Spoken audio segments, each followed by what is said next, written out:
They're highly essential.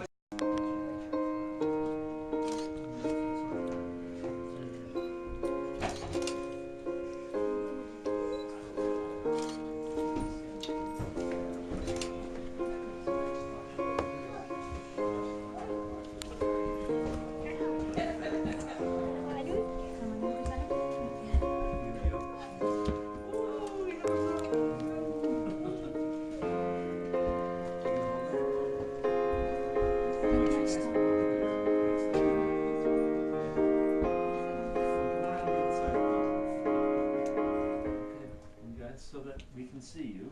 Don't hop so much to hide. Exactly. And turn a little bit like this. And you can hold those flowers. Are they heavy? How about now? No? Well, I would ask those who could sit to sit, if you like. Those who, for whom there are no chairs.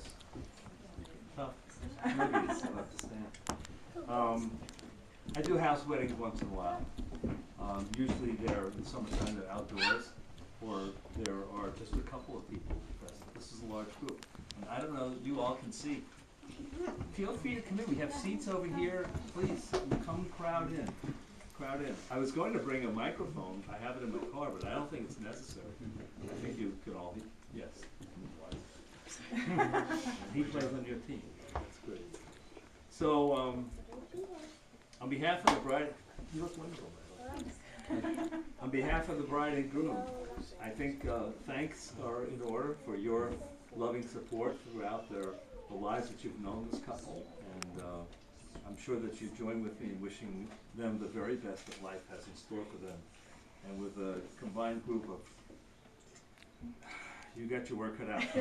But I think you knew that going in, so he just smiles. But just a nice guy. By the way, she's coming home with me. My wife really would like you. I know. I will even get rid of the cat. No deal. Sorry. So, as I was explaining to your volleyball buddy, yes, this is an online kind of deal. We find people, and they located me online, and I did that. And apparently, I was suitable.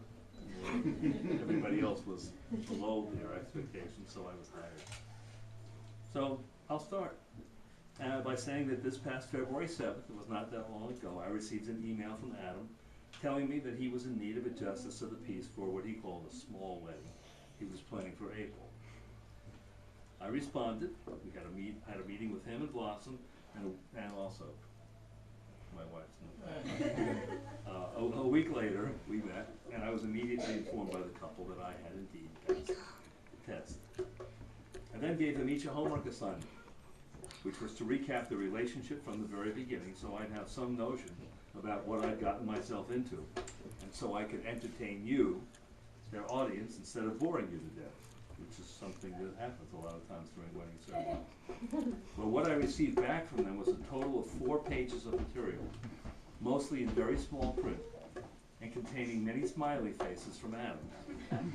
With the rest, a vastly more concise version, thank you very much, from Blossom. He was really prolific. He was going on and on and on and on.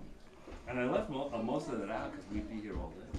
So I have to admit, these two seem to me, in print at least, to be very much on the same page in many, many regards. However, when I sat down to write the ceremony earlier this week, I simply didn't know where to start. There was so much information. So what follows is my attempt in summarizing the more salient points and foregoing the rest, in the hope that there may be time for maybe a short reception after we're done. There's some food in the kitchen, I see. Before it goes bad. They met the way many couples do these days, which is online. Each of them had been married previously, and their combined progeny stand with them, as you can see on my right, are Blossom's children, Alex, Matthew, and my wife's new friend, Michaela. And on my left are Adam's children, Casey and Dale. Not afraid to dip their toes into the post-marriage dating pool, they got down to business right away, meeting in person on January 2nd of 2012. after connecting on Match.com in late December. Both seemed eager not to fall into the trap of communicating electronically for an extended period of time, only to find out that when finally meeting in person, their prospects lacked chemistry and thus were going absolutely nowhere. So Blossom suggested meeting at the Audubon Society in Concord for a leisurely walk in frigid winter weather along their beautiful nature paths.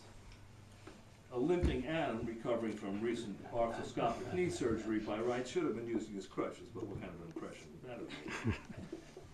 Afterwards, they headed to the Longhorn Steakhouse, as it were, where good conversation ensued, and where Blossom found Adam to be, and I quote, actually interested in getting to know her, which was a welcome change from what she was accustomed to on previous dates. What kind of guys were you going after? Don't even ask. No, let's not.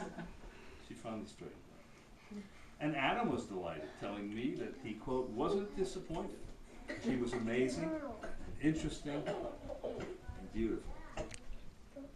Not knowing exactly how to end this first date, they seemed to agree that a hug would be proper, and Adam couldn't even wait until he returned home to contact her. I guess you were in the car on the way or something like that. He probably texted, don't do that, people.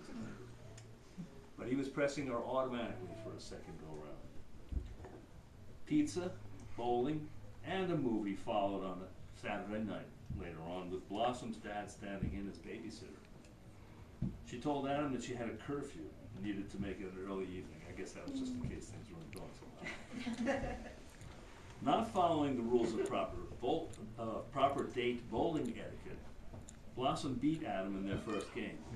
Shameful. But that has not happened since. And like a teenager, Adam maneuvered his arm over her shoulder at the movies and was rewarded with a goodnight kiss when he returned his date to her own at evening's end. He deserved at least that one for you shaming him in the first game.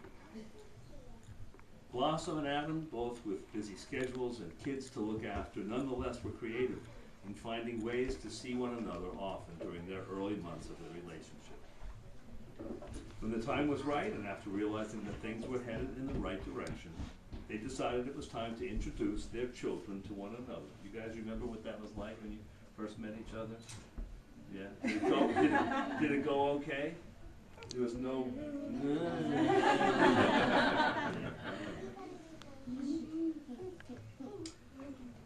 Their first mini vacation took place on a weekend in Stowe, Vermont that spring, and they experienced the same ups and downs along the road as all couples face as time went on. Come New Year's Eve of 2013, they were pretty sure they were prepared to fully commit their relationship. And as I was told, they haven't looked back since. A serious illness the following month. Standing by him all the way, Blossom helped him endure his medical treatments and supported him when things looked darkest. Fortunately, Adam did rather well with the therapy. He pushed himself as best he could to keep up with the rigorous outdoor physical activities they had both come to enjoy. On other levels, they came to grips with what was really important in cementing a loving relationship together, and they learned from previous failed attempts about what worked and what didn't. They moved into Adam's Meredith apartment in August of 2013, and just a few short but very hectic months later, transitioned into the new house they had built for themselves. Which is, I suppose, where we are right now. The combined family. A surprise 40th birthday party orchestrated by Blossom for Adam the following July was greatly appreciated by a normally, oh, don't make a big deal about me, Adam. Their children are truly the glue which has held them all together, and each goes out of their way to do whatever is necessary to make things run smoothly. They have adjusted to each other's quirks and consider themselves to be on the same team. They try to be open and honest with each other, and to every day reaffirm their commitment and their love. Now, isn't that the way it's supposed to be? Mm-hmm. Blossom and Adam, you come to this relationship with different backgrounds and separate lives. You stand here before us with thanks in your hearts for your past, which has brought you to this place. You look forward with hope as to what the future will bring. As your story has shown, Fate, chance, and happenstance may bring two people together, but it takes a lot more than that to keep them together. Today you affirm your decision to commit the rest of your lives together in marriage. This undertaking will require that each of you makes a solemn vow to the other to give yourself completely to your partner, while still remaining individuals with different wants, different needs, and different goals. This will take patience, understanding, learning, a lot of love and laughter.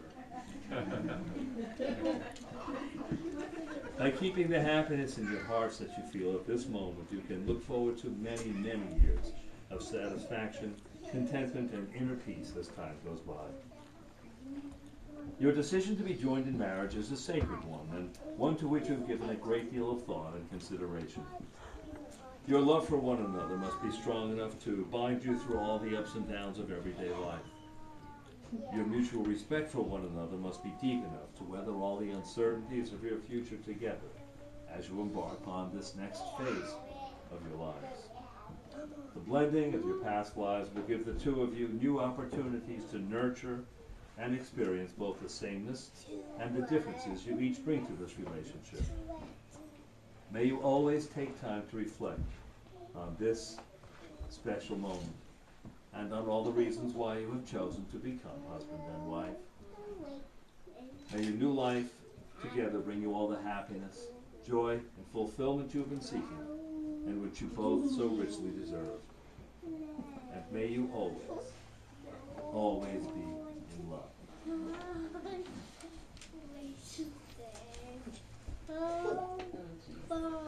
We are privileged to bear witness to the joining in marriage of Blossom and Adam. We pause to remember family and friends who are unable to be here, and we are mindful of those who have gone before us and who could not be here with us today for this joyous occasion. Your memories and acts of kindness and love have helped shape Blossom and Adam, and have indeed had an effect on them as they reflect upon your influence. Rest assured, you are in their thoughts and in their prayers. Blossom and Adam, please take each other's hands so you may see the gift they are to you. These are the hands of your best friend, young, warm, strong, and full of love for you, and a little bit sweaty, actually, that are holding yours on your wedding day as you promise to love each other today, tomorrow, and always. These are the hands that will work alongside yours as together you build your future. These are the hands that will passionately love you and cherish you throughout the years, and with the slightest touch will comfort you like no other. These are the hands that will hold you when fear or grief temporarily comes your way. These are the hands that will countless times wipe the tears from your eyes, tears of sorrow and tears of joy. These are the hands that tenderly hold your children. These are the hands that will give you support and encouragement to chase down your dreams. These are the hands that will hold you tight as you struggle through difficult times. Yes, these are the hands that will give you strength when you need it. And lastly, these are the hands that even wrinkle and age will still be reaching for yours, still giving you the same unspoken tenderness with just a touch. May I have the ring, please? Thank you, sir.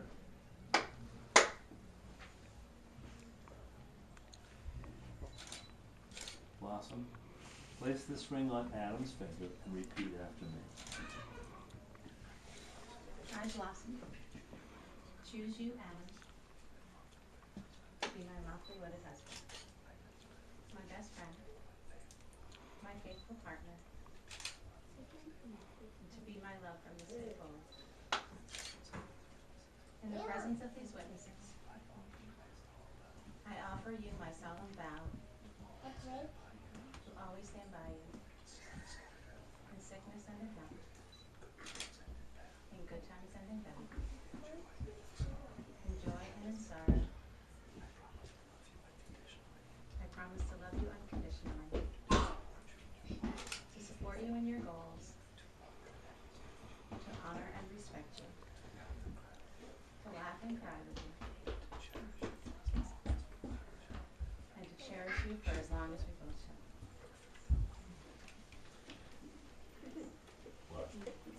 shall. Oh, yes, the ring. Thank you very much. Adam, place this ring on Blossom's finger and repeat after me. I, Adam, choose you, Blossom, to be my lawfully wedded wife. Do you know how many guys say awfully well? There's a subliminal something going on that I don't quite get. My best friend, my faithful partner, whom I love from this day forward. In the presence of these witnesses, I offer you my solemn vow to always stand by you in sickness and in health, good times and in bad, in joy and in sorrow. I promise to love you unconditionally, to support you in your goals, to honor and respect you, to laugh and cry with you, and to cherish you for as long as we both shall live.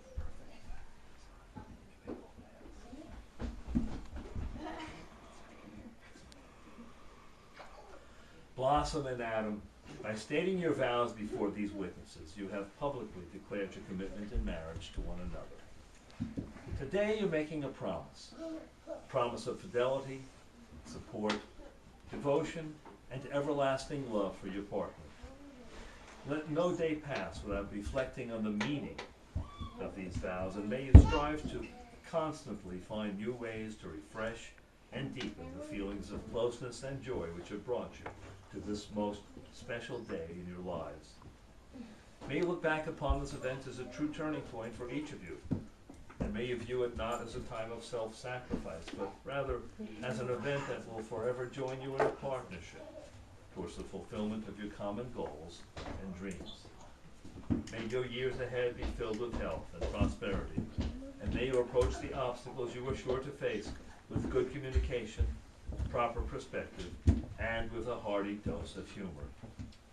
May the home you share with your loving children, Alex, Matthew, Michaela, Casey, and Bailey, be a haven of peace and security, and serve not only as a place of residence, but also as a starting point for the rest of your lives as a married couple from this moment on.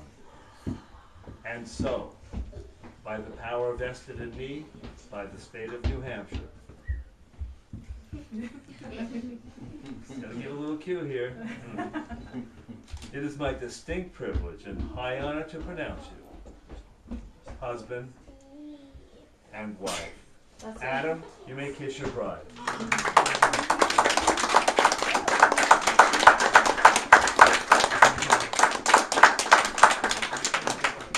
Okay, guys, come on around. Where's Michaela? Yeah, she sucks. Come here, sweetie pie. You guys are going to be, okay, you're right over here. And you guys are here. So let me,